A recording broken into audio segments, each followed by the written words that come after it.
I don't know how many of you have actually done group teaching. I would assume you have, but you know that when you get children together, if you can keep it an experience of discovery, you got them.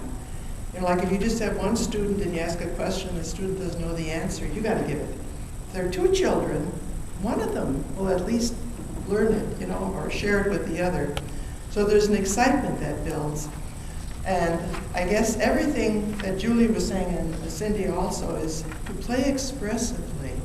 Composers don't write notes. And I put together this little sheet that you have called Interpretive Concepts for Music Students. And I literally talk through these at given times with children. You don't give them the whole thing at once, but the musical language is like the reading of the notes and the chords and scales and warm-ups and things. But composers don't write notes, they write musical ideas. So that, for example, if I'd ask you to read this, you wouldn't say I-N-T-E-R, you know, you'd get the word. So I think the important thing is from the very beginning, as Julie was illustrating with Frere Jacques, there are patterns, and those are the building blocks of music. And these need to be played musically, so learning that from the very beginning is exciting for children. And like when all their Federation critiques came back, for example, not one judge missed commenting on how musically the children played. I've heard auditions myself, and sometimes you know, there's so many notes that come at you, but to make sure they're musical, that's what really sensitizes children and makes it a worthwhile experience. So the Solo Adventures collections that I put together really have that kind of as a background thinking. How do you get children to play musically? There are pieces in different keys and modes and positions. Like, for example, when they do their warm-ups on C, they can do that easily with a flat hand, as you know. As soon as you put them into a key that needs a sharp in the middle, D or A, their hand comes up immediately. So, you know, to stress that importance of this is what your hand should look like, even when you play the C pattern, and then be able to do that musically. So, for example, folk songs are constructed with patterns that are so lovely. In the first book, I would just like to illustrate Winter Goodbye, the German folk song. There are two little ideas. This is one. Then it's repeated. Then there's a new idea. And then what is this? Sequence. And then we have that original idea in inversion. And then the original again. They're constructed so beautifully, and you can help children learn this. Give you another example just of observation. The first class a couple of years ago, I had little 7-year-old beginners, and we noticed that hot cross buns on the 3 black keys is actually an AABA form. A year later, one of the little Sharpies in the group, I had gotten his first little simple classics collection. He came back the next week, was going to play a piece. I hadn't heard him play it. The 2 other students in the class hadn't heard it. So I said to the 2 others, I said, just look at the page before he plays it and tell me what you see. One little gal shot back immediately, it's AABA form. Now, she really connected with that the very first lesson. I was so excited just to know how she had internalized that. So you keep reinforcing it with Old MacDonald or whatever other songs they have, because there are so many that are in that form. But children start thinking as young musicians at their level, and that's the important thing. I think one of Dr. Pace's geniuses was to get teachers like us together to teach us how to work together and how to do this kind of teaching. And then we can model it also for children, because we're collaborators, not competitors. And that's just a wonderful thing that goes over into the whole experience of children playing. Because when you get a group of 8 kids together, there's so many aspects to a musical talent. And we could probably mention 10 of them right here. And in a group, what you have is the opportunity to develop all of those, and that's where the peer teaching comes in. They learn from each other. Okay, one of the songs in the Solo Adventures 3, just as a sample again, I think I'm in the right book here. It's Caravan, which uses a raga. So you can use not only major and minor, or they experience it, but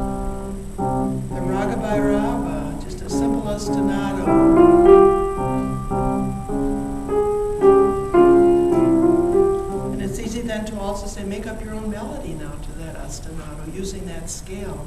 So there's a lot of opportunity for creativity and expression. And Cynthia had asked if I would just share the new book that's coming out. Solo Adventures 3 came out this past year, I believe, and Solo Adventures came out this last week, literally.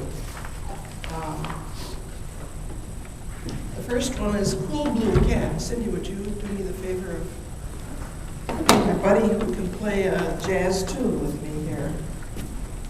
You know, in jazz playing, you've got a bass line, you've got the common chords, and you've got a melody.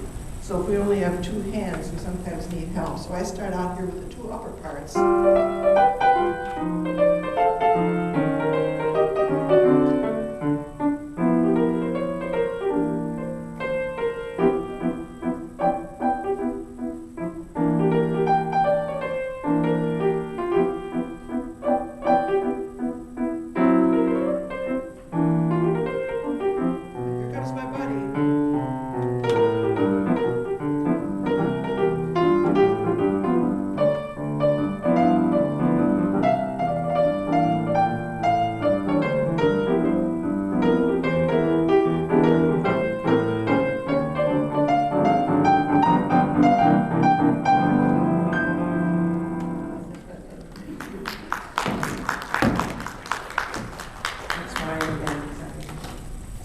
Obviously a collection for probably middle students, high school students, and wonderful for adults also. They're a fast one at the beginning and the end, and the rest are all more gentle. This is that famous Russian folk song that Tchaikovsky, I believe it was, used in the symphony.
I've noted that in slow pieces, and children can learn to do this also, if before that final chord you wait just a moment, create a little sense of pause at the end there.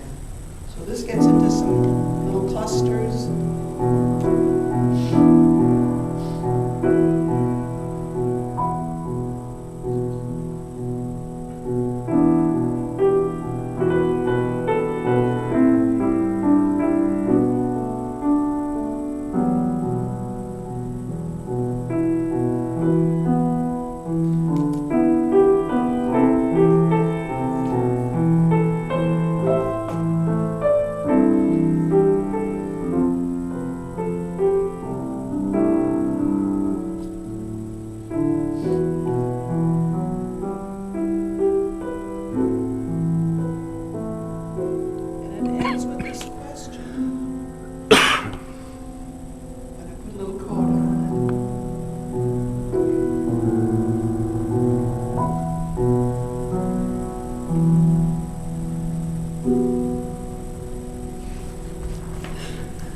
Gone Away is another. If you're a vocalist, you probably know some of these tunes, but they're not too familiar actually in our repertoire, but they're so lovely.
notice too, there are a lot of seventh chords, so it's really kind of geared to the older student.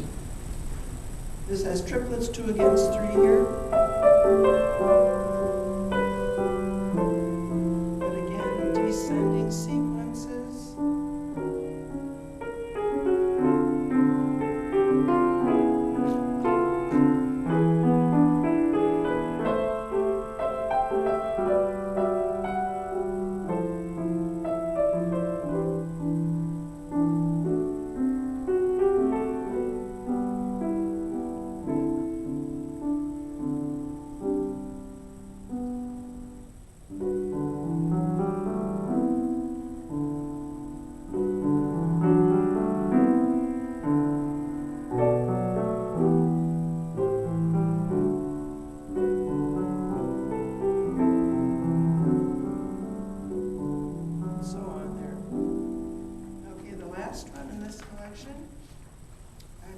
Since last night, so it's a real trigger, especially for a good clear left hand.